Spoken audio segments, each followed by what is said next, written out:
us know when to use the disc and washer method and when to use the shell method. So let me know if you have any questions, and we'll just take our time and see where this goes. As usual, there's no pressure here at all, especially for these kinds of chit-chat review, review videos. I just hope that first and foremost, the whispering is comforting and soothing and relaxing, and feel free to just close your eyes and let the math wash around you.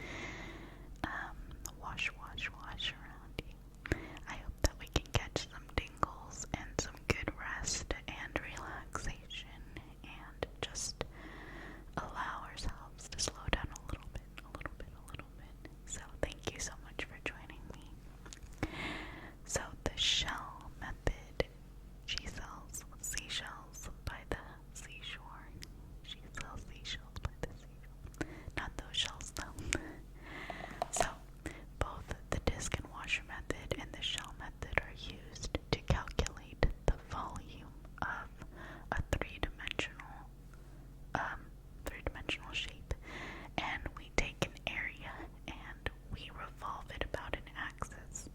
Today we'll look at the y-axis, but it can be the x-axis or another axis actually. But the analysis is pretty much the same, so we'll start with just the y-axis today.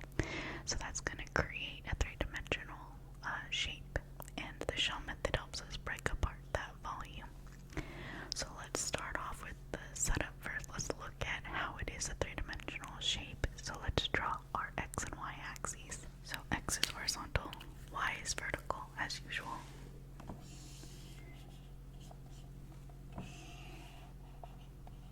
And this is going to be a really rough sketch because this is a two-dimensional board, but the shape is going to be three-dimensional. But just to give you an idea of what the revolution looks like, so let's say we have some kind of function like this. It doesn't really matter.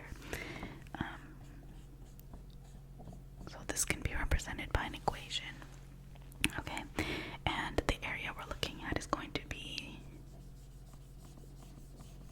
right here above the x-axis, below the graph, and we won't worry about that tail.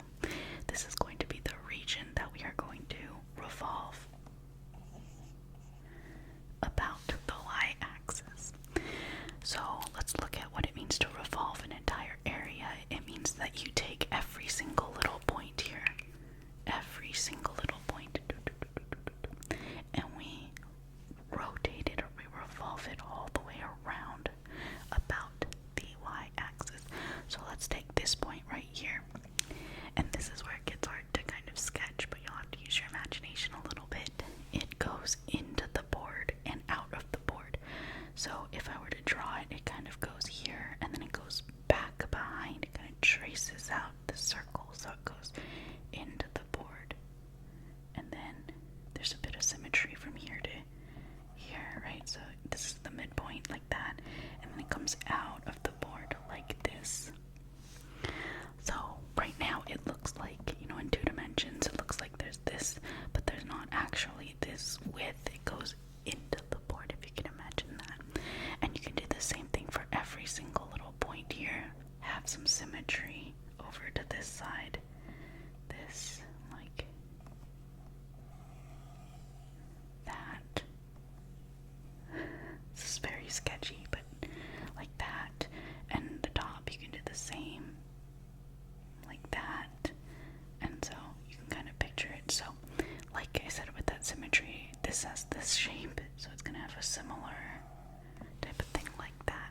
Okay, so that is like a mold, like a I don't know, like a Jello cup or something, and it's gonna even look even more like a Jello mold type thing because this part is concave up right here. So when I revolve that part, this is going to be cut out of my shape because this part kind of creates that hole because this area is empty. So like for here, there's going to be a hole in between like this. And again, like the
squared part, that has to be in terms of y. So your r, your radius, is going to have to be in terms of y. Now this formula f of x is y equals, and then a function of x is going to be x stuff here.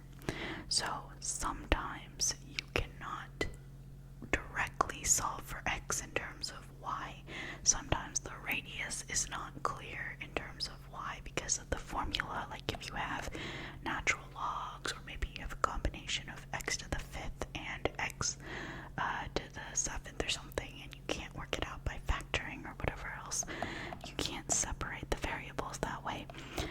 In that case, you can't actually solve this volume, or this, you can't even start setting up this formula basically for the disc and washer method. So instead, the shell method allows us to, instead of stacking cross sections, basically, instead of taking the integral of perpendicular cross sections this way, we unravel this way. We break it down into these little cylindrical shells. Cylindrical shells, that's the thing. It ends up being a cylindrical shell. And we analyze what happens to a little, like, rectangle like this way that is parallel to this axis of rotation. And we rotate it around here, and with a rectangle you'll get a cylinder like this. That's ugly, like this. And we unravel every little bit, every little rectangle. We just have little shells like this. Like this. So we break the volume up into cylindrical shells instead of stacking. It's kind of like a wrapping. So I'll just kind of resketch this xy and this function, but that's the general idea. Instead of perpendicular cross sections, we have little rectangles that are parallel to the axis of rotation, and we unwrap it layer by layer. So let's look at that.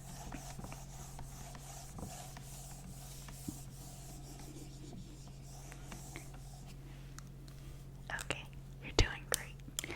So let's say we have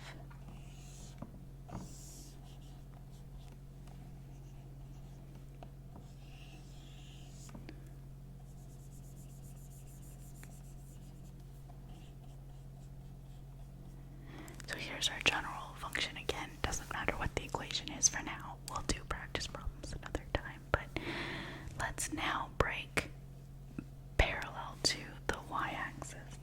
Still our rotation. So what we do a lot of times, like we said for Riemann sum type things, is we break down into little rectangles, right? And then we take the limit as the width of those rectangles approach 0, so that they basically become a line, right? So you have a width, but you take the limit as that width goes to 0. Then you basically have a bunch of these teeny tiny rectangles. So I'm going to take an arbitrary rectangle for now. Okay. Something like that. And I'm going to center that at x star, okay? So I'm going to call that the kth rectangle. You might see it as xi or x star I or whatever, depending on your textbook. But the point is that it's centered about the x star k. This is just very vague, but just to give a general idea. Some people just look at the line, but I like to think of it as a rectangle because a shell will technically have a width, and then we take the limit as that width goes to 0. So if I look at rotating just that little rectangle right there, I get revolving rather. I get this.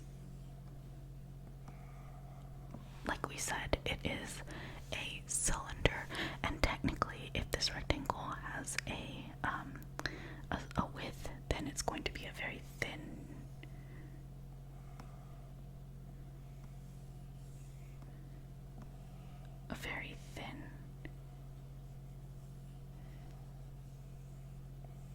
shell like that. If you can picture it, it has a thickness. The average radius is going to be my x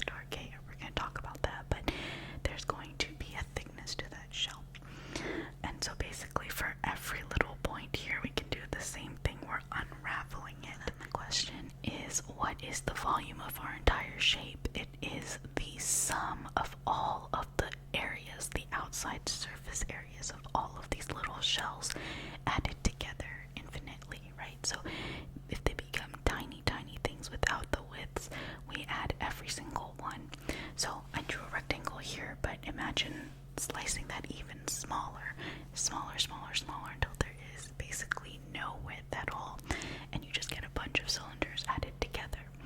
So we're going to add all of the outer areas, the surface area basically of the cylindrical shell, and the surface area of a cylinder without the top and the bottom, and that's what we're going to look at. We're going to add all of those together.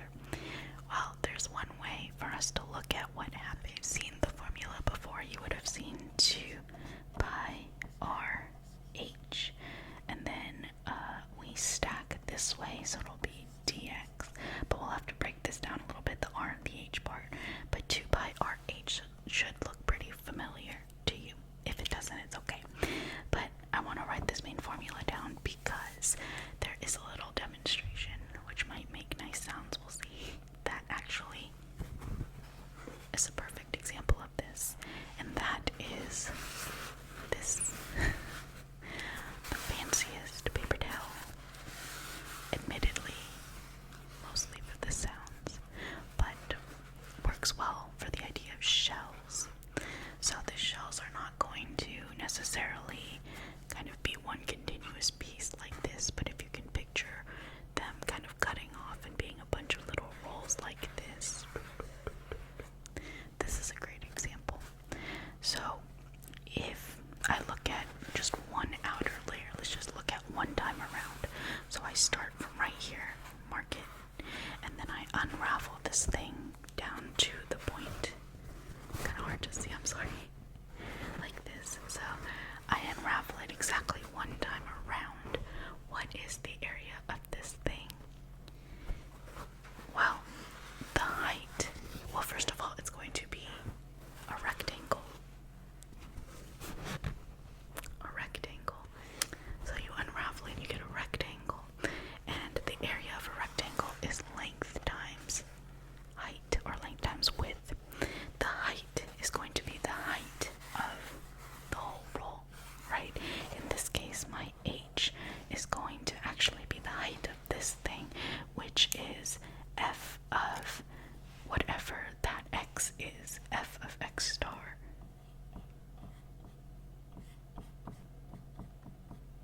Okay, right, so we're gonna kind of break apart this formula without the integral part, but we have f of x star k, that is the specific height, but that applies for this rectangle, whatever that value is, whatever this value is, the h is always going to be that f of that x.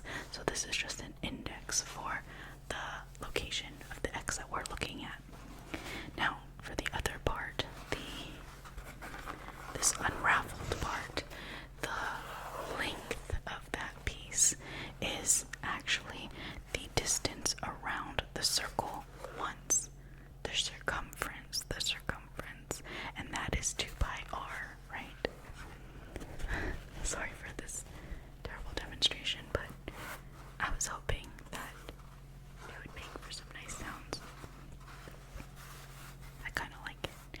But anyways, there's 2 pi r. That's the top part.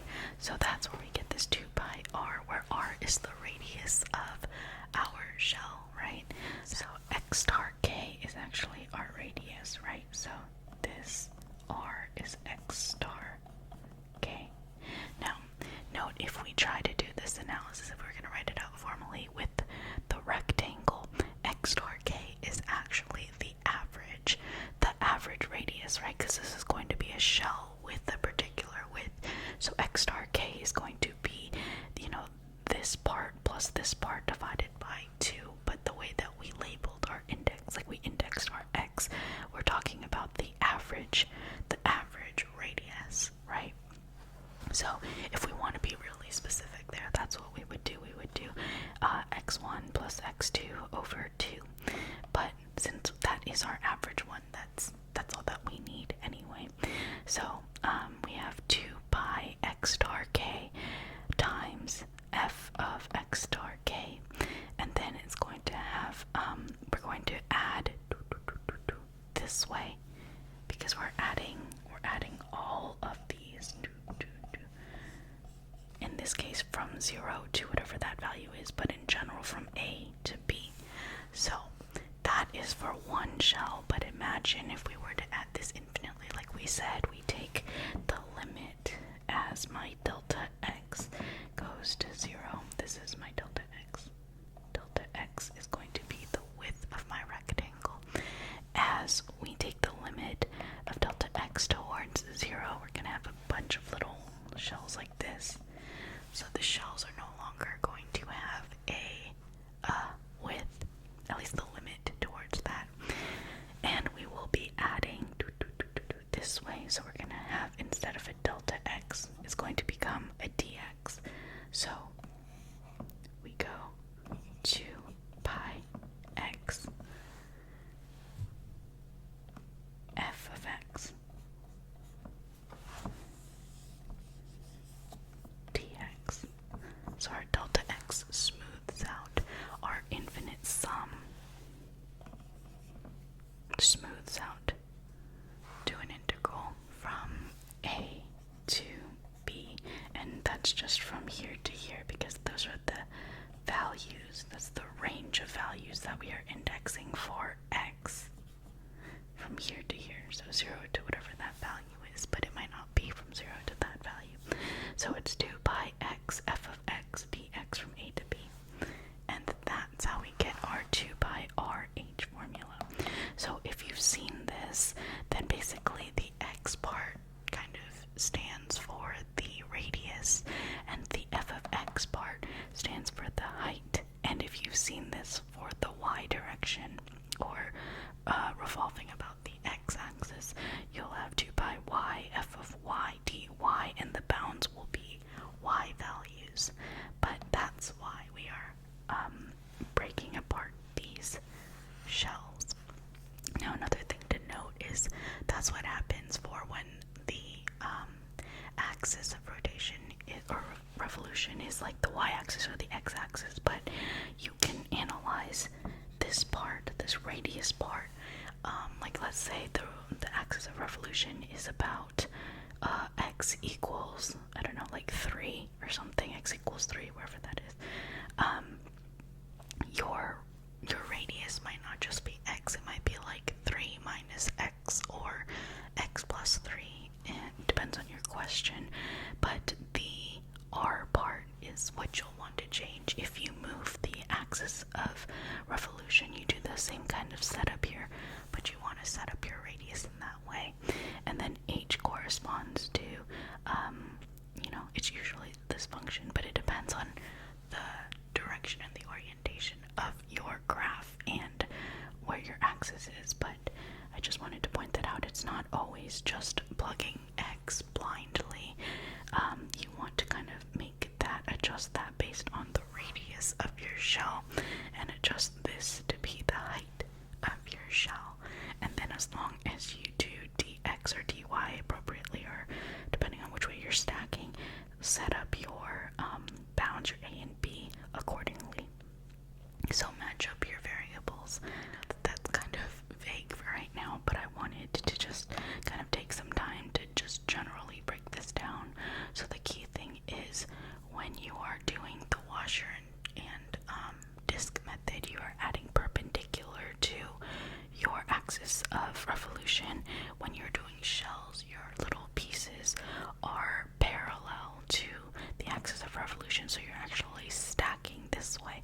And the benefit is that now this one, in this case, if you're given an f of x, and you can't solve x in terms of y, you can't use the washer method, but you could use the shell method, because you could just put in an x and you just plug your formula in. So it might be like, x cubed minus, I don't know, 6x to the 5th, or there might be a natural log or an e to the x or something like that. You just plug that function of x in, and then 2 pi is a constant, so you